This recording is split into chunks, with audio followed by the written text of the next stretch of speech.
Welcome into the Fantasy Football Diagnostics Podcast, where we provide you with your weekly diagnosis of everything fantasy football. Whether it's season-long leagues, dynasty, DFS, or sometimes even IDP, we got you covered all year long.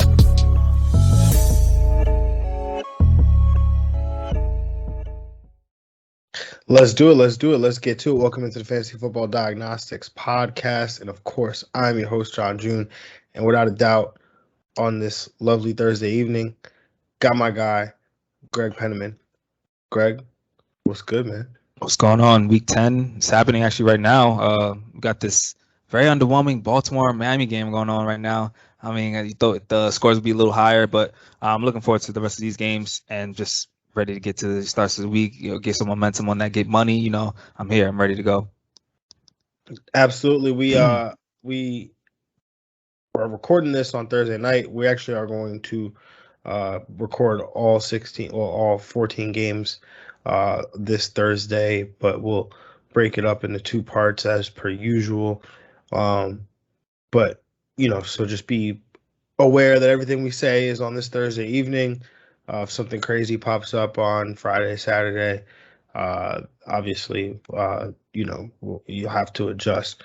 But as we always do on this episode, part one, you are getting the 1 p.m. games. And so starting with the first 1 p.m. game, the 2-6 Jacksonville Jaguars travel to Indianapolis to take on the 4-5 Indianapolis Colts. This is a 47.5 point total. Colts are 10.5 point favorites. In terms of injuries, Xavier Rhodes for the Colts, he's questionable with a calf injury. For the Jags, Trevor Lawrence is limited participant in practice with an ankle. James Robinson, he practiced actually with this heel injury. And so, Greg, in terms of this matchup, where are you going? I'm going to take the under. I'm going to take Indy to cover. I'm going to also take Indy to win. On Jacksonville's side, obviously the main player, James Robinson, should be back on track to play this weekend. He's RB1 for me with his usage and production all year. He's a close to 20 touch plus guy and more each week. Marvin Jones is in that wide receiver 3 category just because the matchup is pretty good. Jacksonville probably being heavy negative game script. That's the only receiver I'm really targeting. And that's pretty much it for Jacksonville. On Indy side, you already know JT, he's set for another monster day. There's really not much to add. He's always got the potential to finish as the RB1. And Michael Pittman, I like that this offense is kind of centered into these two players. JT and Pittman for touchdown production. Pittman's the PPR wide receiver 7 this year. Weekly top 15 play for me. He's a dog getting these touchdowns. So I'm rolling him out there with confidence. I'm going to take the over here. I'm going to take the Colts to cover, Colts to win. In terms of the Indy side, JT, I definitely have him in RB1 territory. The Jags have been better against the run over these last 3 weeks, so definitely be mindful of that. But nothing to deter you from putting JT in your lineup, of course. Michael Pittman, like you said, he's been a wide receiver 7 in PPR leagues. He's going to continue to dog.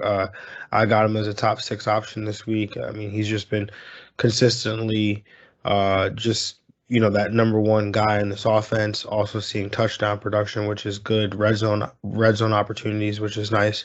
So definitely love that. And then Carson Wentz, I mean, he's been solid, man. He really has. He's been rocking as my QB2 in our League of Extraordinary People, and he's been, a pleasant surprise there for me. And I think that, against this Jacksonville offense, game with a 47.5 point total, that's decently high. 10.5 point favorites, taking them to cover. I think Carson Wentz plays well in this one. You do potentially get T.Y. Hilton back, who he practiced. It was a full participant practice. I'm not saying for T.Y. I'm just talking about for Carson Wentz specifically. Oh, okay. This is hope we can make it a half. Yeah, no, definitely hope that's the hope there. James Robinson, I agree with you. He's definitely the top option here for the Jacksonville offense. He's a top running back option. I would have him as a top 10 running back for sure. If you told me he was playing, If it's Carlos Hyde, I become much less interested. Unless you're down for like 21 touches for 50 yards or so, 50, 60 yards. But if I had to pick a Jags receiver, it's going to be Jamal Agnew for me. I mean, the target share, he leads them in targets. I mean, Marvin Jones probably does have the higher upside. I mean, he most definitely has the higher upside there. So you actually, I guess maybe because of that, I will go with Marvin Jones for the upside play because I am an upside kind of person. But if you want that safe floor, you just need that you don't want to zero in your lineup. Jamal Agnew has, I think, that safer floor with that, with the volume that he's been seeing as of late. Yeah. Moving on to this next game, the 5-4 Cleveland Browns travel to New England to take on the 5-4 New England Patriots. This game has a 45.5 point total. This New England Patriots are 1.5 point favorites. In terms of injuries, Nick Chubb, that's the big question mark. He's on COVID, on the COVID IR list. He is vaccinated, so he does have to take basically have 2 negative tests back to back within 24 hours to be cleared for Sunday's game. There is a possibility that he could play. I would, if I am a Nick Chubb manager, but if you are one, I would plan to be without him. That's what I'm doing. And if you find out he's activated on Sunday, then like that's a plus, right? So, Demetri Felton also is on the COVID list. Baker Mayfield, he's limited with a foot and a shoulder. Harrison Bryant, limited with a thigh. There's a bunch of guys on the defensive line that are questionable. New England has always, a bunch of guys questionable, but the biggest thing is that Damian Harris and Ramondre Stevenson both showed up, are both in concussion protocol. They both missed practice on Wednesday. Seems like Ramondre Stevenson returned to practice on Thursday, so I'll continue to monitor that situation. But in terms of the game here, I'm going to take the under. I'm going to take the Patriots to cover. I'm going to take the Patriots to win. On the Cleveland side, fire up Deontay Johnson, again, as that plug and play RB2. I think he gets RB1 territory. He finishes an RB1 last time, so I think he can definitely do that again. Donovan Peoples-Jones, he's really been balling lately, but I think I'm afraid he might get the Belichick treatment this week. Don't want to get beat on those big plays, like you mentioned a few weeks back with the Mike Williams thing. And so I think that makes Jarvis Landry a good play here, the same way Keenan Allen was a good play that last, 2 weeks ago. I think Cleveland also probably leans on their tight ends here a little bit to make an impact as well.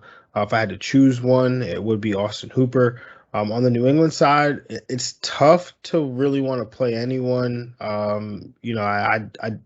Mac Jones is not. He's been okay. He's been solid. Nothing spectacular.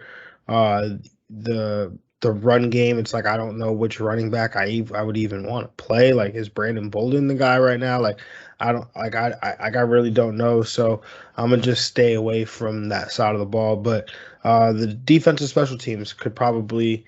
That's maybe your best way to fantasy production. Yeah, the New England defense special team will probably be the best scorer in this game. I'm also going to take the under, take New England to cover, New England to win.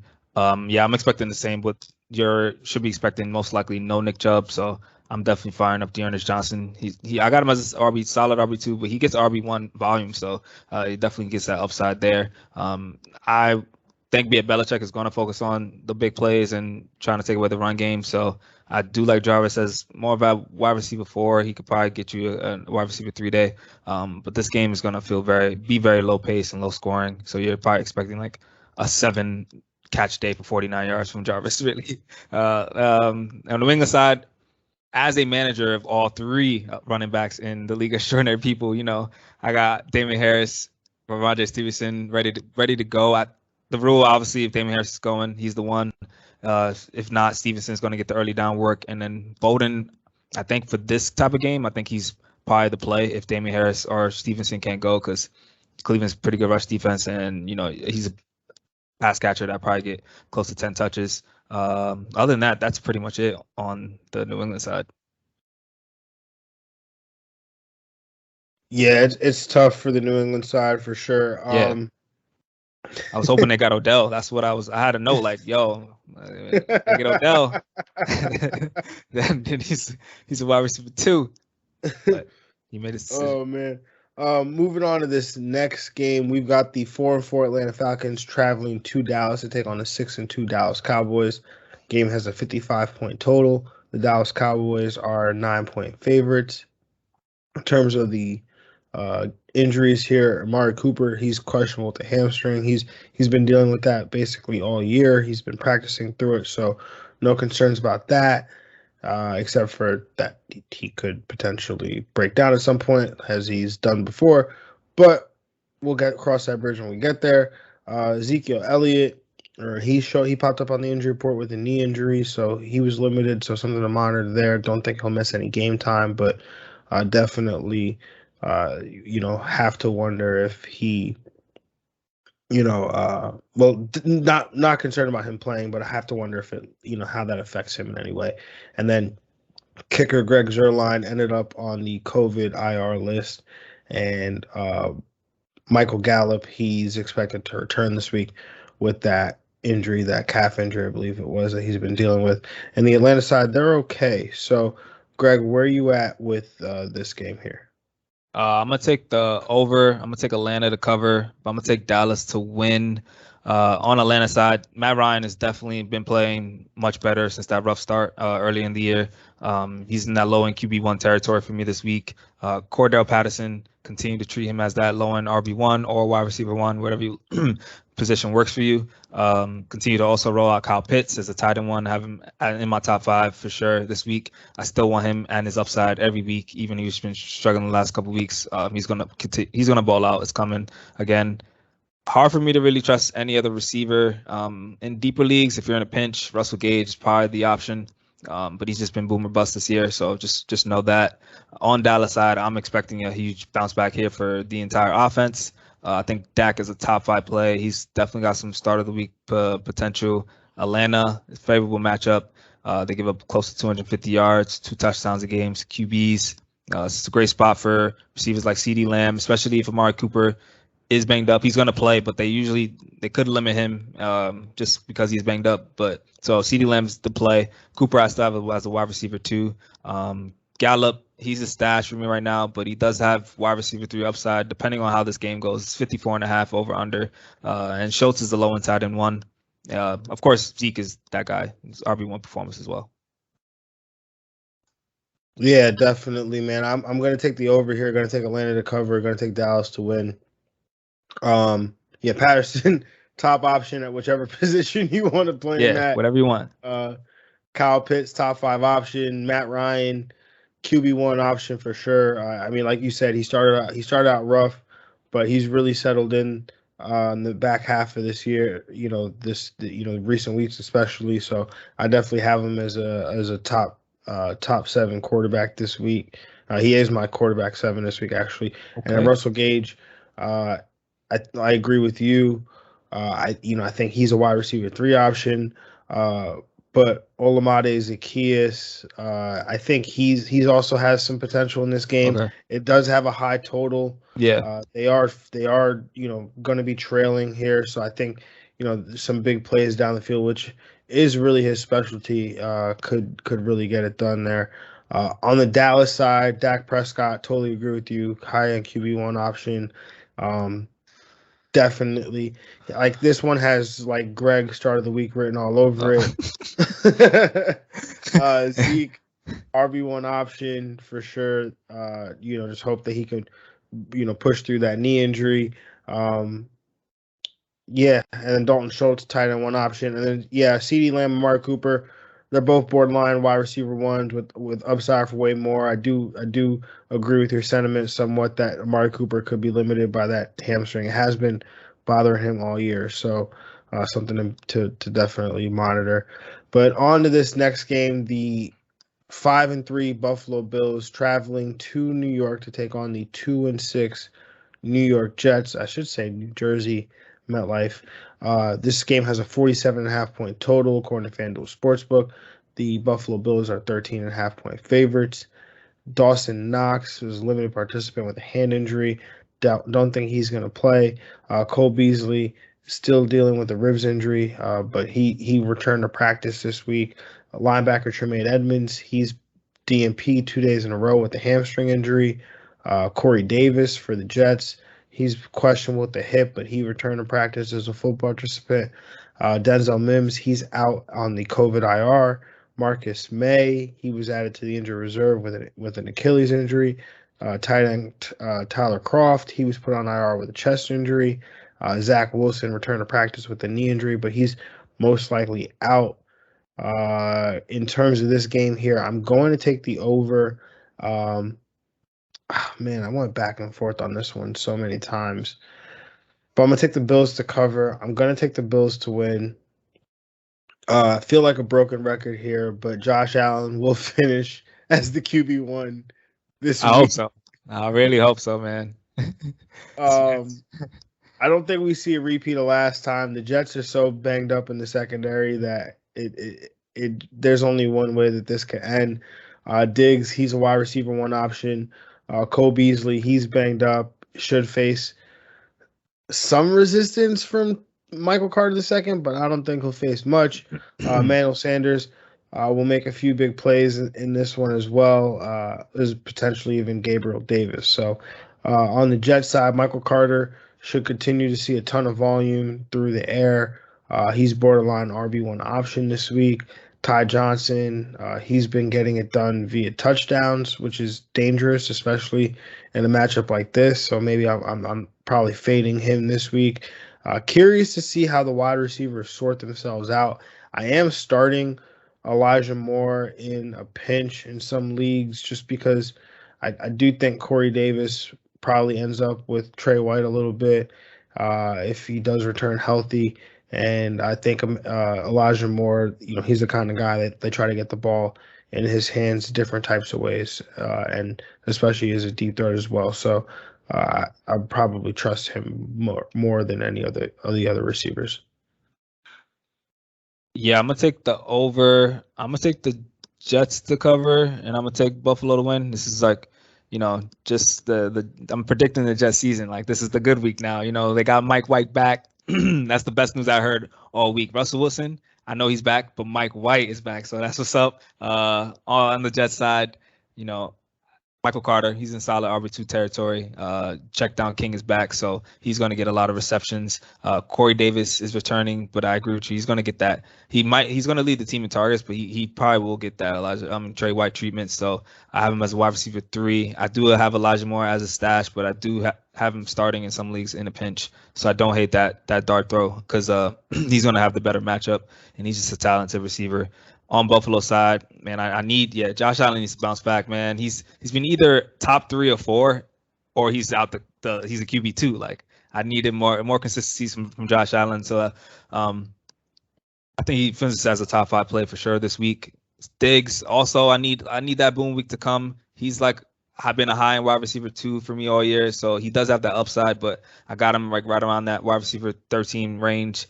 Cole Beasley, he's made a nice turn in the last 3 weeks, finishing as the PPR wide receiver 11, 10, and 26 in the last 3 weeks. So definitely been playing well. Got him as a low-end wide receiver 2. And Sanders, because of this game, he can be, I think, a solid wide receiver 3 in this game. But yeah, I want the Bills to just play better, man. They've been getting an easy schedule all year, so they gotta get it done.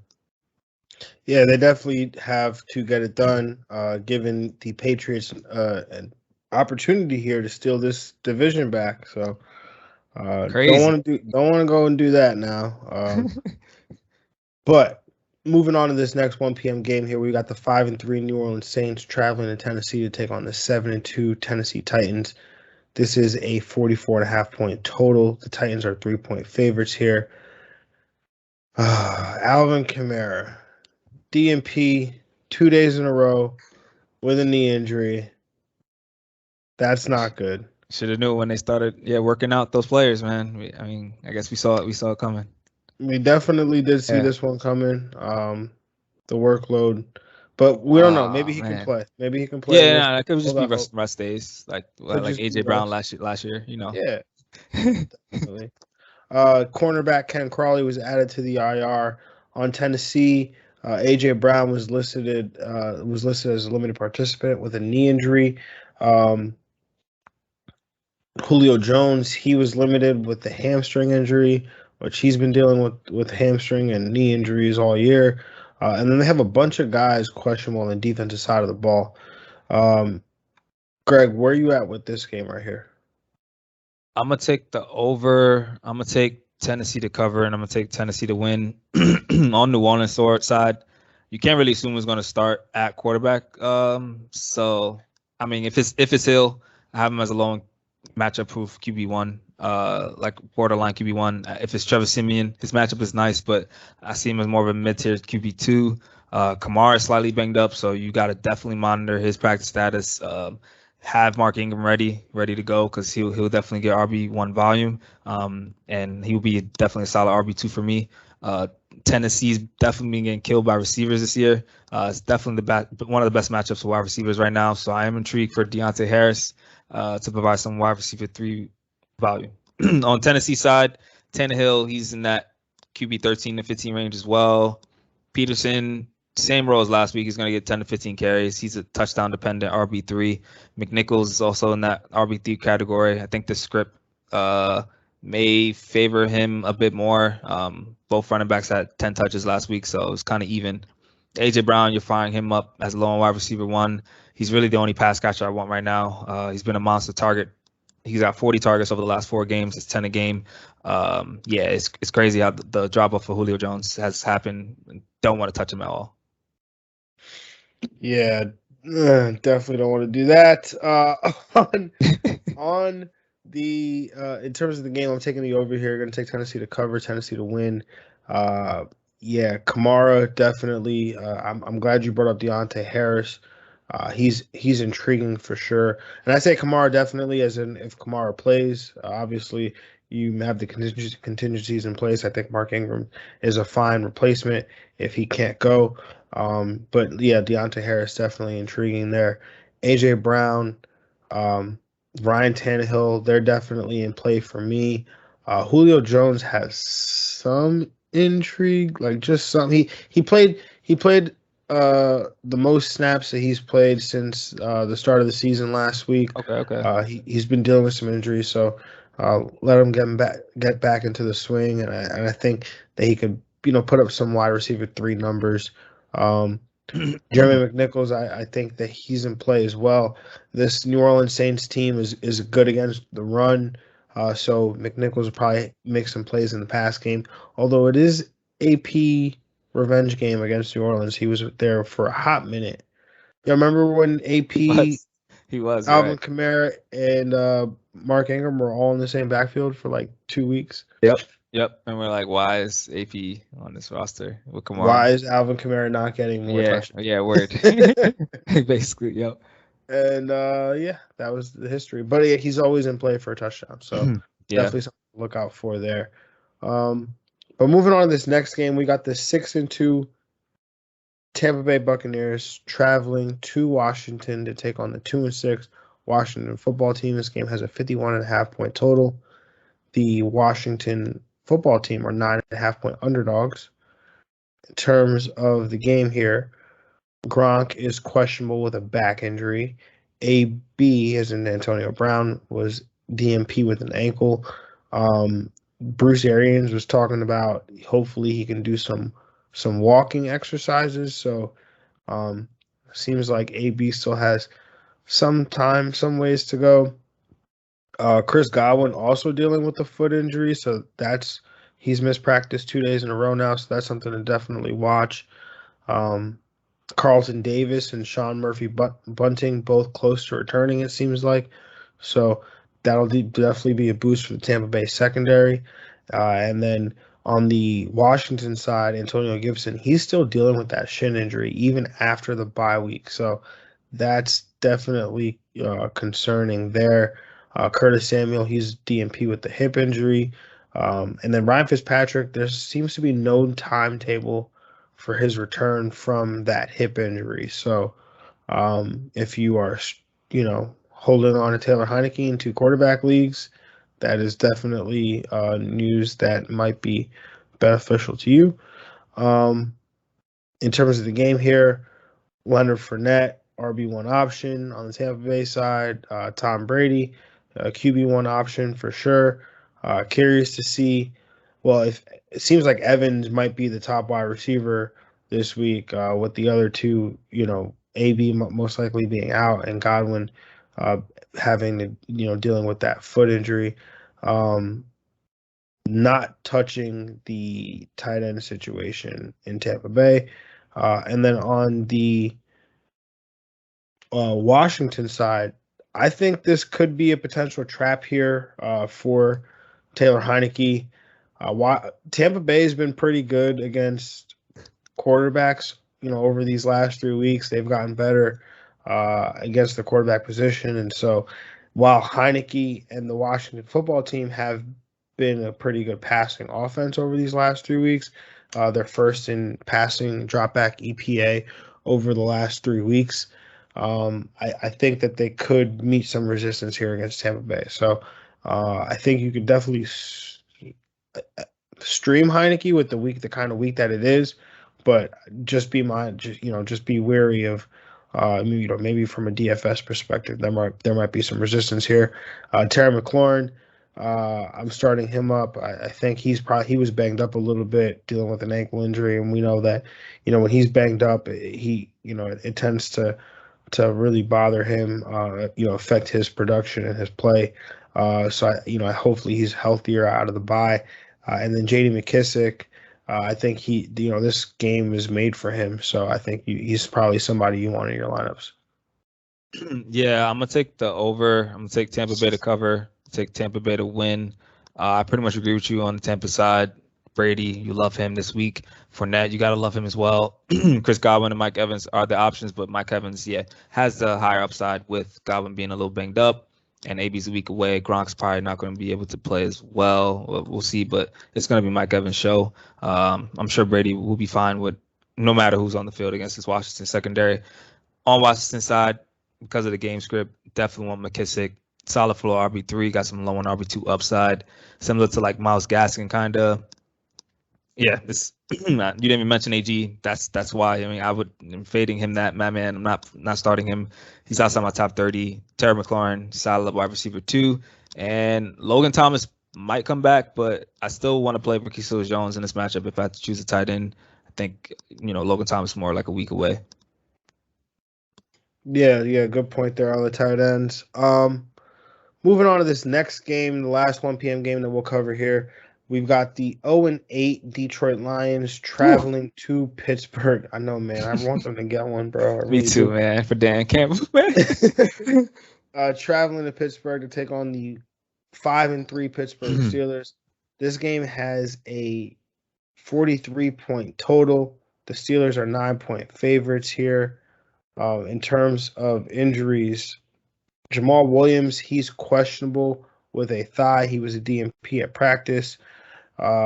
Chase Claypool, he's week to week with a toe injury that was initially deemed to be season ending, but has since been deemed, not season ending, and he'll be week to week with that. So something to monitor there. Big Ben, he was a DNP with a shoulder and a pec injury. Eric Ebron, he's dealing with a hamstring. And the news that came through today, Najee Harris is dealing with a foot injury. So Greg, did he sit out of practice today, or was he? I'm not sure. I could double check that, but I know the moment I saw that, I picked up Kalen Ballage. Yeah. So if you are the Najee Harris manager, go scoop up Kalen Ballage as some insurance, because obviously I think we would expect him to scoop up all that. He was limited today. He was limited. Okay, yeah. So he got some work in, it seems. Yeah. All right, so in terms of this game here, Greg, where are you going? I'm gonna take the over. If this is one of the games that Detroit could do it, but I'm gonna still take Pittsburgh to cover and Pittsburgh to win. On Detroit side, it's simple, it's easy. DeAndre Swift, PPR, he's an RB1 solid option. TJ Hawkinson, tight end 1 option. They did sign Josh Reynolds off of waivers. I did peep that, so, he's maybe just a little He just raised my eyebrow. And maybe in deeper leagues he could be a speculative ad. On Pittsburgh side, Ben, I have him right. I think in a top 15 play. His upside will probably be capped because he just isn't the player before. But if you're the Joe Burrow or Kyler Murray is a little more healthy, but it could be a safe insurance option. He is coming off a QB 18 and then QB 14 week last week against Chicago. Najee Harris, if he's going to finish the RB1. Like this is his game for him. You love to attack Detroit's rush defense. Like this is the game for Najee. Deontay Harris also could finish as the wide receiver 1 this week. He's in a great matchup this week, especially without Claypool. He's going to get 15 targets. Like you got to expect that. And you then mean continue. Deontay Johnson, right? Deontay Johnson, yes, yeah. But Deontay Harris probably could finish as a wide receiver 1 too. Yeah, Just true. Deontay that. Johnson. Greg said it. Definitely Deontay Johnson smash by here. Continue to roll out Pat Freiermuth as he's found a connection with Big Ben. And with Claypool being out, I mean, the targets are just going to still funnel to him. Yeah, I'm going to take the over here. I'm going to take Pittsburgh to cover, Pittsburgh to win. DeAndre Swift, I think I got him down as a top 5 option at the position this week. That target share is going to be there. They're 9-point underdogs. I think they're just going to continue to utilize him in the pass game. Hawkinson, he's one of the top options at the tight end position for me, if not the top option. He's just been so dominant over the last few weeks with that target share number. On the Pittsburgh side, Najee Harris, definitely a top 10 option. Deontay Johnson, I totally agree with you. He's in a great spot. Didn't come through for me last week, but with no Chase Claypool potentially here, I think that we just see this offense become super concentrated between Najee Harris, between Deontay Johnson, between Pat Freiermuth, which could ultimately make Big Ben probably that much better if it's just concentrated to these 3 playmakers who have proven to be pretty good in their young time in the NFL. So definitely like those guys to light it up, and I think Big Ben could potentially bring some streaming option, especially again on this week that we talk about as being a bad week for streaming. So that wraps it up here, everybody, for part 1. We appreciate y'all. Thank you for vibing with us, and we'll catch y'all later. Peace. Yeah.